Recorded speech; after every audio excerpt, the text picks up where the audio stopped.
Le proiezioni demografiche parlano chiaro. Nei prossimi 5 anni chiuderanno 1200 scuole in tutta Italia. Il Veneto non fa eccezione e sono soprattutto le zone montane e collinari a pagare il conto.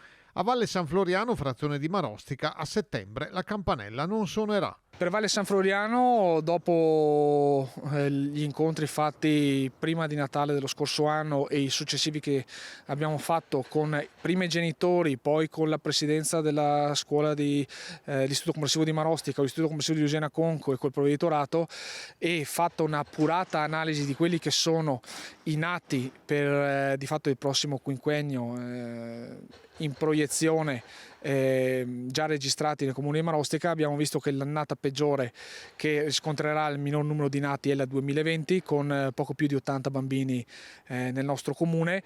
È il dato peggiore se pensiamo che negli anni 90 la media era 147-150 nati nel territorio comunale. A Valle San Floriano sarebbero rimasti solo 24 alunni, ai quali è stato proposto lo spostamento nel plesso di San Luca.